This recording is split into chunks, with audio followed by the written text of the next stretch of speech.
Hello. This is the Queen's Gambit review of a streaming series on Netflix. Everyone's been banging on about this. I think this has been one of those sleeper hits, you know, like Tiger Kings at the beginning of the first lockdown. I think the Queen's Gambit will define almost not quite the second lockdown, but certainly the end of towards the end of coronavirus. We were lucky enough that a sub of ours kept mentioning it, a subscriber, and then I was most put out when both Jane Moore and Kay had watched it before us, and I was like, hang on a minute, how can this be so good? Because Mark would have known about it, because you know about everything. Well, yeah, but, and I'm not saying this for any other reason. No, it really frustrates me. What were you about to say? We could probably do a How to Stay Married just about this subject. I mentioned it 5 times to you, and you were variously distracted, or it didn't mean anything, the sentence, the Queen's Gambit. But as is the way with a lot of women of a certain age, if their friends say something, it's more significant than if their partner says something. And I said to you 3, 4, 5 times, we must watch the Queen's Gambit. I've started watching the first episode. It looks really good. Oh, that's right, actually. No, and then I you did would say, what's it about? And I said, it's about a chess prodigy. And you're like, nah. Yeah, and that's a really good point to make. Chess, what do you mean? We didn't understand one single word of the chess, me and the girls. Mark did, because Mark plays chess. Well, so chess, don't let that get in the way of you choosing or not to watch this. Yeah, exactly. So on that subject of chess, I mean, I can play chess. I'm not a prodigy at all. But it was funny, actually. I was talking to my mum the other day, and she reminded me of who taught me how to play chess. And I had this, God knows where she found it, I had this really angry, strict Austrian babysitter. Not for very long. And she used to play Wagner, I think the Ride of the Valkyries, when I wanted to watch it as a knockout. I used to have smashing things, tearing her hair out. She'd scream at me, I'm not German, I'm Austrian, and all that kind of stuff. She, apparently, my mum says, taught me how to play chess. Isn't that weird? Is that weird? Because I was sitting there watching this and I was thinking, I can't remember who taught me how to play chess. Anyway, so it is about chess. Don't let that put you off. It's just a bit of kind of, you know, spoddy, geeky stuff here. It's based, the whole thing's based on a book or a story by Walter Tevis. And the thing that's interesting about this author, he wrote The Man Who Fell to Earth, starring David Bowie. I loved that. He wrote The Hustler, which was turned into a film with Paul Newman, and The Colour of Money, which was another sort of follow-up to that, directed by Scorsese. So I bet Nanny died. Clint Eastwood in But Nanny died doesn't know that. Clint Eastwood in Colour of Money? No, that was the Scorsese one with Paul Newman and Tom Cruise. So this is the Queen's Gambit, and it stars Anya Taylor-Joy, and of course we're enormous fans of Anya Taylor-Joy, principally for her part in Thoroughbreds, which was a brilliant indie dark comedy American film that came out last year or the year before. The year before, and maybe even the year before that. It's so good. It's so good. If you haven't seen it, make it an appointment. Who was the other actress in that? Olivia Cook, was it? Yeah. So good. Watch it if you haven't seen it. It's a real treat.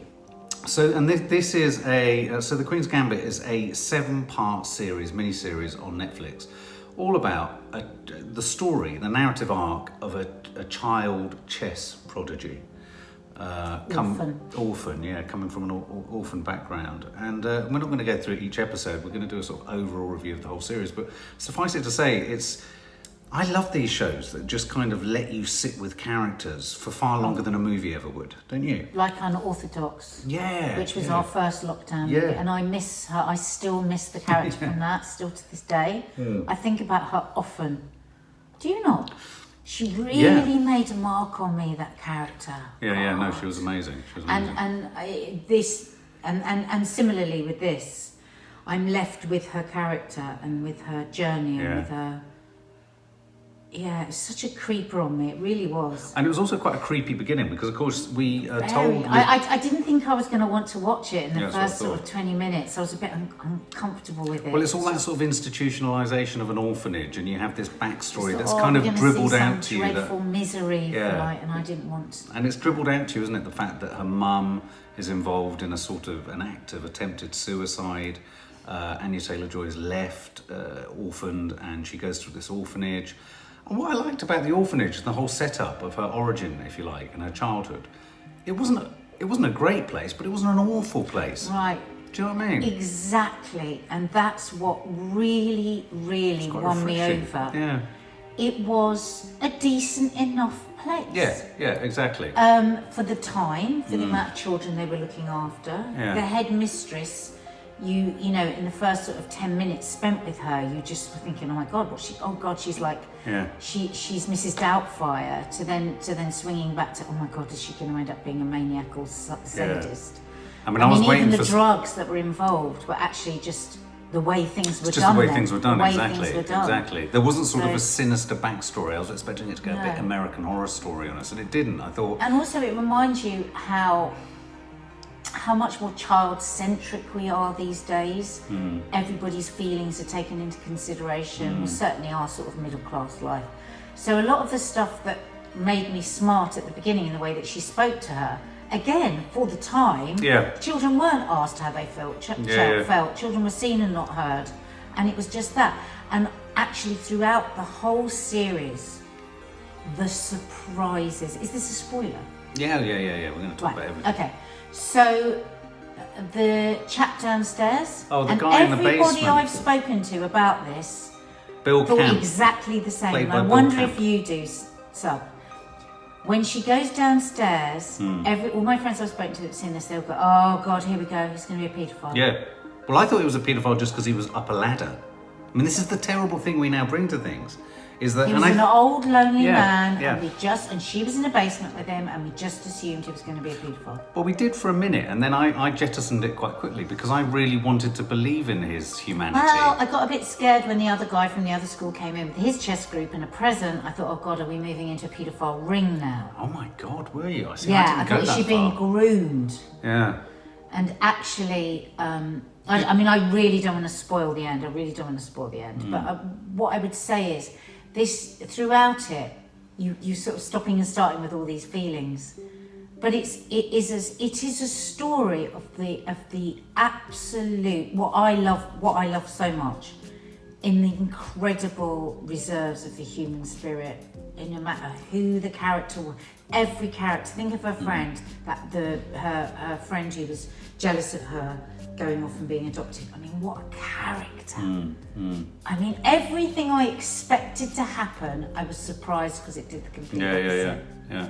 With her character, when she finds her friend again. Oh, I know. Never expecting that. So what transpires is that essentially two things are set up in the first episode. She develops a relationship with this guy who, in other circumstances, we would have thought was a paedophile, played brilliantly by Bill Camp, who is the janitor, chess player. She learns how to play chess basically through him downstairs, but she also learns how to essentially medicate herself and also amplify her ability to play chess by taking drugs. We have this great device that she uses wherever she's in bed, she takes drugs or tranquilizers or whatever. But it was a brilliant story about addiction, because every addict I've ever spoken to, somebody, not a user, not somebody who drinks too much or maybe sometimes dabbles in drugs, every addict has said to me that the first time they took something, it was like, wow, this is the answer. Yeah. This is the answer. Yeah. And we were shown that in, like, with knobs on, weren't we? And I think it's a really important part of addiction, of anything that portrays addiction, is to be quite honest. And I often say this to the girls, you know, I had good times on alcohol. You can't actually sell to people all the time that it's just bad, because otherwise why would people get hooked in the first place? And I thought that you're right. I thought this did a very good job. The first episode, very dramatic, iconic shot of her at the end with the pills when she's caught by the rest of the school. And even then, she wasn't necessarily punished for it, was it? Well, she wasn't put into isolation. I thought, oh my God, this is it. And in fact, she goes on to be adopted beyond that. And she was adopted at a curious age as well, wasn't she? Yeah, every single thing about this story, and that's why I love it, laughed in the face of what you were expecting. Now, I can I just do... completely unpredictable. Yeah, and I want to give a particular shout out. You were I'm trying to find her name, you particularly liked the woman that she was... Her stepmother. Well, yeah, the family, the couple that essentially adopt her are a sort of, suburban couple. He's clearly not in love with her. She's kind of not in love with him. She wants a child. But she would have forced herself to be in love. Yeah, exactly. And I think the inference being that the reason the guy has allowed her to adopt this child, or they've adopted Anya Taylor-Joy, is to shut her up, yeah. And this great narrative develops where essentially Anya Taylor-Joy is adopted, and she develops this bond, a really meaningful and complicated but quite subtly portrayed bond between her and the mum, and the mum herself is also addicted to tranquilizers and is a heavy drinker. So therefore kicks her addictions back. Yeah. Because now she's got the genetic addiction. Yes. And then she's got the circumstantial. And she's got the added sort of bonus or drawback that when she takes drugs, she's done that thing which a lot of addicts do, which is you draw a connection. I mean, you know, I remember when I stopped drinking thinking, I'm going to lose my creativity, I'm not going to be as intensely creative, And there's this romantic idea, isn't there, that if you drink more and if you do all of this, you'll have the firebrands of ideas and And she has that connection, Anya Taylor-Joy. She has the connection between drinking, drug taking, and being able to, I mean, literally taking drugs before she plays a match, doesn't she? So yeah, you're right. So then she develops this relationship with the stepmom. The stepmom's husband or her stepfather leaves, and then it is literally just her and her mum. And the series moves through, and it becomes very, very glamorous. Yeah, I mean, it moves through her success, from where her you start ascent. episode 1, you will never expect that you're going to reach the heady heights of. I mean, she almost becomes like a Grace Kelly sort of character. Yes, and it's very beautifully done. Tell us about Anya Taylor-Joy. The period, the sets that we go into. Oh my God, the production design. The production is off the scale. Location managers. The wardrobe. This is an ensemble piece, isn't it? Oh my Every God. single person that's involved in the series. But it looks phenomenal. I mean, I kept really every time. It's not often when they walk into a new scene, and I kept turning around to you and the girls and going, where have they found this location? I mean, they found beautiful 50s and 60s locations. They were absolutely, I mean, so it's captivating to look at. It feels like a lot of money was spent on it. It does. But I think, again, you know, it's just clever location management, set design, that production location design. manager. Yeah, really. Very good. But Anya, tell us, I mean, what did you think of Anya Taylor-Joy's face? What do you think of it? I mean, the She's girls got a find face to her... launch 1,000 ships. That's all I kept. You know that saying they used to say a lot when you were young. I've never thought of a face. She has a face to launch 1,000 ships. It is totally. It's like it's made of ivory. Extraordinary. Yeah. And the makeup was perfection. It was, wasn't it? If that was in HD, perfection, because it shows up everything. I do think she's got that kind of face. You know, beauty goes into sometimes the place of being a creature, and to me she's like a beautiful creature. She could easily play an alien. Yeah, maybe in real life I probably wouldn't like to look at her face as much as I would somebody else's, but she is a movie star.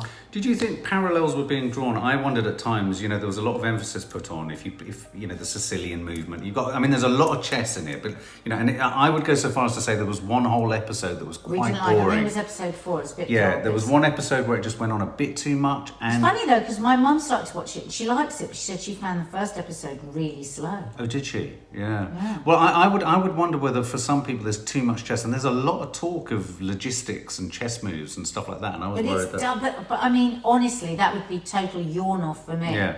But because there is such an energy Yes. in the, you know, there's just something electric about her, and then she's a true leading lady, isn't she? And then everyone's game is lifted by being in her presence. And there was something about the narrative as well, given that it's based on a book. It's not based on a true story. I thought it was. There's such authenticity to it, because essentially you've got an young American woman who ascends through the ranks of chess sort of success to playing a chess master, what they call grandmaster in Russia, and she's sort of heading towards this destination. We won't give away what happens in the end. But I was saying to the girls, Maddie and Kiki, whilst we were watching it, one of the things I love that's quite ironic about chess, the game, is that it's a very ancient game, and yet in it the strongest piece on the board is the queen by far, and by far the weakest piece on the board is the king, and it's all about protecting the king. And I wondered whether at times Anya Taylor-Joy's almost ivory smoothness was like the chess piece. She was like a white chess piece. I think they spoke about that. I think makeup and wardrobe, absolutely. Styling was. This is one of those that I've told everybody that I've seen since watching it to watch it. Yeah. And I've now got that fear. You know, when you cast your net with something that you love, and then you have fear of when you pull it in, people are going to. Oh, did you like it? I thought it was a bit. Well, you guys, you must tell us what you think. The other point I wanted to make was the narrative arc around addiction was brilliant. I mean, it's heartbreaking at times, and her rock bottoms were great. And without giving away what happens at the end, I was expecting a completely different outcome to it than the one we necessarily got. And I thought The moments where she was on her own and she was in extreme isolation. I loved the way also that we had a series where all of the men around her who fell in love with her, who were smitten with her, who were charmed by her and amazed by her, didn't want to pull her down, apart from the father. It's quite None of them wanted to pull her down, and I thought that was What father? The stepfather that adopted her. You know, he was horrible. He wanted to take the house from her, only for a bit. But that's a really good point. It was a very Which I think is quite nice to get positive it was portrayals a of men. feminist film in a way. Read men.